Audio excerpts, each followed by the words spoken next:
ভোর তখন ৬টা। ফ্যামিলি নিয়ে বেরিয়ে পড়েছি নবদ্বীপ মায়াপুর ঘুরবো বলে। আর সংক্ষিপ্ত সারের ভিডিওটা আপনাদের সামনে তুলে ধরছি আজ। কৃষ্ণনগর স্টেশন থেকে ৮০০ টাকা দিয়ে টোটো বুক করেছিলাম। আমরা টোটালে ৭ জন ছিলাম। প্রথমেই আমরা এসেছি নবদ্বীপ জলের মন্দিরে। খরগোশগুলোর সাথে দেখা করে, হরিণের সাথে একটু আলাপচারিতা সেরে জলের মন্দিরটাকে সুন্দর করে উপভোগ করলাম।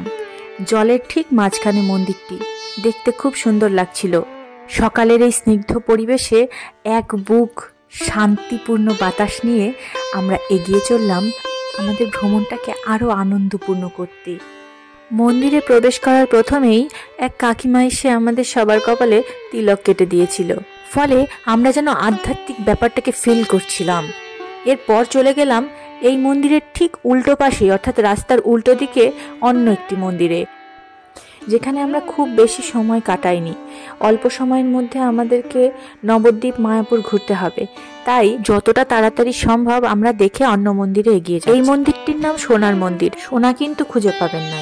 মন্দিরে ঢোকার পর যে বিষয়টাকে আমি সবচেয়ে বেশি এনজয় করছিলাম সেটা ছিল চরণা। সবাই একবার করে নিলেও আমি কিন্তু বারবার নিচ্ছিলাম। আমরা ঢুকলাম শ্রী নরহরি তোরণে, তবে এখানে মোবাইল ফোন কঠোরভাবে নিষিদ্ধ। ভাবেই ২-৩টে মন্দির ঘোরার পর এখন আমরা চলে এসেছি পোড়ামা কালী মন্দিরে।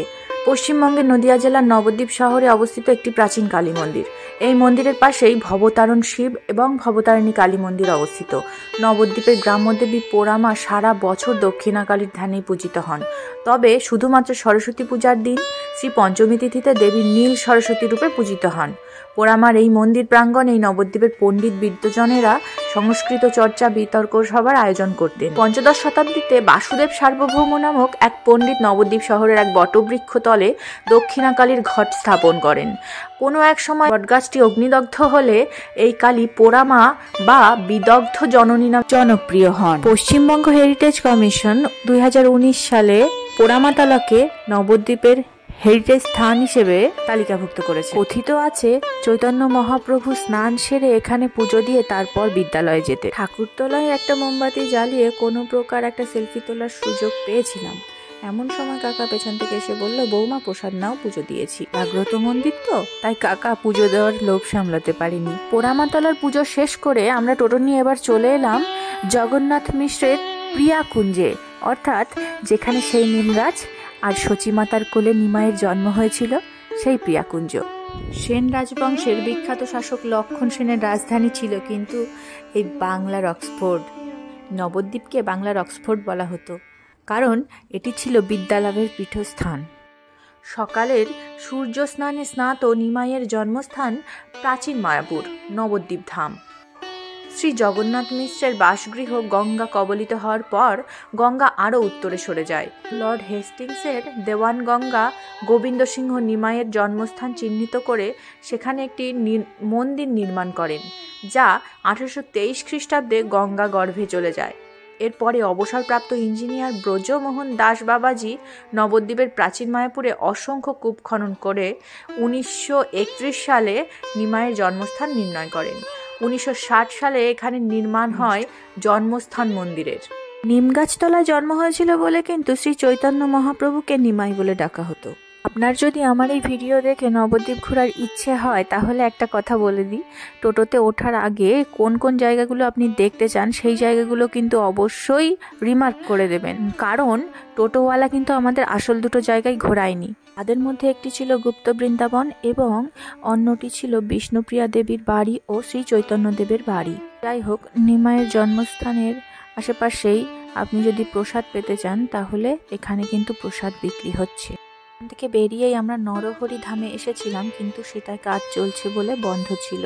এপাশে ও পাশে দুটো কিন্তু নরহরি ধামের মন্দির রয়েছে। এই পাশের মন্দিরটা আবার খোলা ছিল, যেখানে কিনা ১০ টাকার টিকিট দিয়ে আমরা ৬০ ফুট চৈতন্যদেবের মূর্তি দেখেছি। গুপ্ত বৃন্দাবন দেখা হয়নি, তাতে কি হচ্ছে, আমরা একটা গুপ্ত রাস্তা দিয়ে ভেতরে প্রবেশ করার পর ৬০ ফুট চৈতন্যদেবের সামনে গিয়ে পৌঁছলাম। নরহরি ধামে প্রবেশ করার পর আপনার প্রথমেই মনে হবে যেন প্রকৃতি আর আধ্যাত্মিকতার অশেষ মেলবন্ধন তৈরি হয়েছে এখানে। গুহা থেকে বেরিয়েই আমাদের প্রথমে যা চোখে পড়েছিল তা হলো বিভিন্ন রং বেরঙের মাছ। মাছগুলো জলের ভেতরে খেলা করছে এবং একটা নয় দুটো নয় প্রচুর মাছ দেখতে দেখতে আমরা এগিয়ে গেলাম সামনের দিকে গিয়েই দেখলাম আশেপাশে প্রচুর মূর্তি তৈরি করা রয়েছে। মূর্তিগুলো দেখতে কিন্তু অসাধারণ। এই দেখুন কি দারুণ রাধাকৃষ্ণের মূর্তি।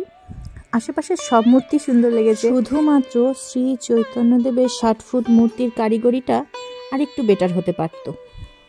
এখানে আমরা অনেকক্ষণ ধরে অনেক ঘোরাঘুরি করলাম, অনেক ছবি তুললাম, ফটোশ্যুট করলাম। মূর্তিগুলো দেখতে দেখতে যখন আপনি ভেতরের দিকে যাবেন তখন একটা মিউজিয়াম চোখে পড়বে। মিউজিয়ামের ভেতরেও খুব সুন্দর সুন্দর স্ট্যাচু করা রয়েছে যেগুলো দেখতে অমায়িক। সাথে রয়েছে একটা গোপালের দোলনা যেটা কিনা সবাই টানছিল, খুব ভালো লাগছিল দেখতে। পুরো মিউজিয়ামটা ঘুরে দেখতে আপনার তো 10 মিনিটের বেশি লেগেই যাবে, কারণ ভেতরে দেখার অনেক কিছুই রয়েছে। দেখতে দেখতে কখন সময় গড়িয়ে যাবে আপনি বুঝতেই পারবেন না। তবে ভেতরের দিকে এখনো সবটা কাজ কমপ্লিট হয়নি, কাজ চলছে। এক্সিট গেট দিয়ে বেরোনোর পরই আমরা শ্রী চৈতন্যদেবের সামনে এসে পড়লাম। অর্থাৎ এনার সামনে দুটো পাদুকা রয়েছে আর বড় একটা জায়গা রয়েছে যেখানে দাঁড়িয়ে সবাই ফটোশ্যুটও করতে পারবে। 60 ফুট গৌরাঙ্গ দেখা শেষ করেই মেয়ে ব্যতিব্যস্ত হয়ে টোটোয় উঠে পড়ে পরের গন্তব্যে যাওয়ার জন্য। আর আমাদের পরের গন্তব্য ছিল সোনার গৌরাঙ্গ। বিষয়ে একটা কথা বলে রাখি, নবদ্বীপে কিন্তু 2 জায়গায় সোনার গৌরাঙ্গ আছে। আর আমরা যেখানে গেছিলাম এখানে সোনার গৌরাঙ্গ দেখতে গিয়ে 10 টাকা করে টিকিট কাটতে হয়েছে, কিন্তু ভেতরে ছবি তোলা নিষিদ্ধ ছিল। আমরা লুকিয়ে করেছিলাম ভিডিওটা। এর পাশেই জগাই মাধাই উদ্ধার মন্দির। তারপর গেলাম রাধারমণ বাগে। এখানের ঠাকুরগুলো খুবই সুন্দর ছিল। নবদ্বীপের ভ্রমণ শেষ করে এবার আমাদের মায়াপুরে যাওয়ার পালা, তাই আমরা ঘাটে চলে গেলাম। নৌকায় গেলে 5 টাকা আর লঞ্চে গেলে 10 টাকা ভাড়া। এরপর আমাদের পূর্বপুরুষদের দেখতে দেখতে নৌকায় গিয়ে উঠলাম। দ্বীপ থেকে নৌকায় করে মায়াপুর যাওয়ার পথে আমরা লক্ষ্য করেছিলাম একটি সম্পূর্ণ ঘোলাটে রঙের নদী এবং একটি স্বচ্ছ পরিষ্কার জলের নদী একত্রে মেশা সত্ত্বেও তাদের রঙের যথেষ্ট তফাৎ রয়েছে। তার কারণ গঙ্গা নদীর জল ঘোলাটে হওয়ায় এর ঘনত্ব অনেক বেশি এবং জলঙ্গি নদীর জল স্বচ্ছ পরিষ্কার হওয়ায় তার ঘনত্ব অপেক্ষাকৃতভাবে বেশ কম। সুতরাং ঘনত্বের তারতম্যের জেরেই দুটি নদীর জলের রং সহজে মেশে না, যার ফলে খুব সহজেই এই 2 নদীর ওপর দিয়ে নৌকো করে যাওয়ার সময় যে কোনো লোকেরই নদীর মিলনস্থল চোখে পড়বে। মায়াপুর নামার পর হোটেল থেকে আমরা 50 টাকা করে সবাই মিলে সবজি ভাত খেয়ে নিলাম। আর মেয়ে পেট ভরে খাওয়ার পর তো নাচানাচি শুরু করে দিল।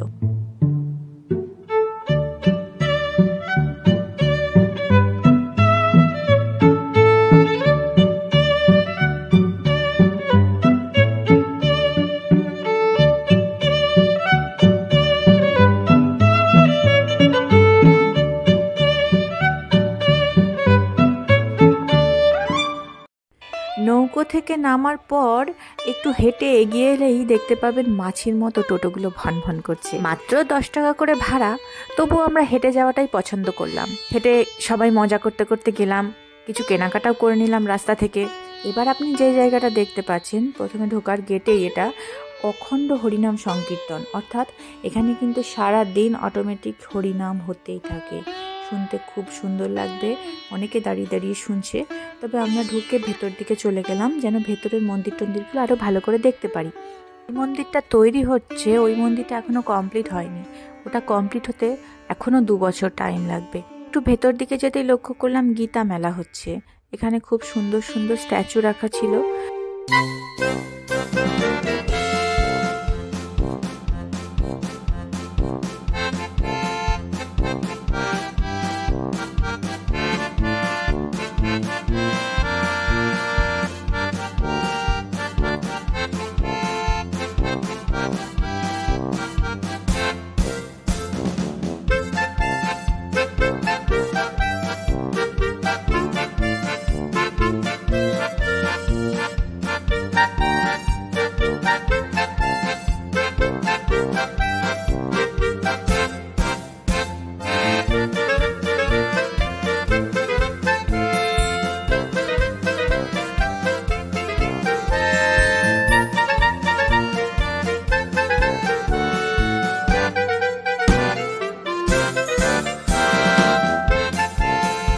শীতকাল হওয়ার কারণে মায়াপুর যেন আবার নতুন সাজে সেজে উঠেছে। কি দারুণ লাগছিল মন্দিরটা দেখতে। আর এদিকে মেয়ে তো সবার ছবি তুলছে, নিজের হাত দিয়েই অবশ্য, নিজের হাতকে ক্যামেরা বানিয়ে নিয়েছে। মেয়ের ফটোশ্যুট কমপ্লিট হলে আমরা এগিয়ে গেলাম সামনে। মায়াপুরের যে আসল বিগ্রহ মন্দির, সেই মন্দিরটা কিন্তু বন্ধ ছিল, তাই আমরা কীর্তন হরিনাম এগুলো কিন্তু তেমন এনজয় করতে পারিনি বা শুনতে পারিনি। গরুর গাড়ি দেখতে পেলাম যা আপনাকে গোশালা ঘুরিয়ে আনবে। একটু সামনে এগিয়ে গেলেই মাত্র 40 টাকার বিনিময়ে একটা আধ্যাত্মিক শো দেখা যাচ্ছিল, যেটা কিনা বিগ্রহ মন্দির বন্ধ থাকার কারণে চালু হয়েছে। এখানে মন্দিরের ভেতরেই আপনি বিভিন্ন প্রসাদের স্টল পেয়ে যাবেন। আর দূরে এই যে মন্দিরটা দেখতে পাচ্ছেন, এই মন্দিরে আমরা ঢুকেছিলাম। সিঁড়ি দিয়ে উঠেই এই নিচের পোর্শনটুকু দেখতে কোনো পয়সা লাগছে না, কিন্তু দোতলায় এবং ছাদে ওঠার জন্য আপনাকে 15 টাকা করে টিকিট কাটতে হবে। আমার মনে আছে 6-7 বছর আগেও আমি যখন গেছিলাম তখন সম্পূর্ণ ফ্রিতে আমি পুরোটা মায়াপুর ঘুরে এসেছিলাম। কিন্তু দিন দিন সব কিছুর যখন দাম বাড়ছে, তখন ভগবান দর্শনে নয় কেন, মায়াপুর দর্শন শেষ করে আমরা বাড়ি ফিরে এলাম। তখন রাত 8:30, আর সাথে নিয়ে এলাম নবদ্বীপ মায়াপুরের অনেক স্মৃতি আর অনেক গল্প। ধন্যবাদ, ভালো থাকবেন সবাই।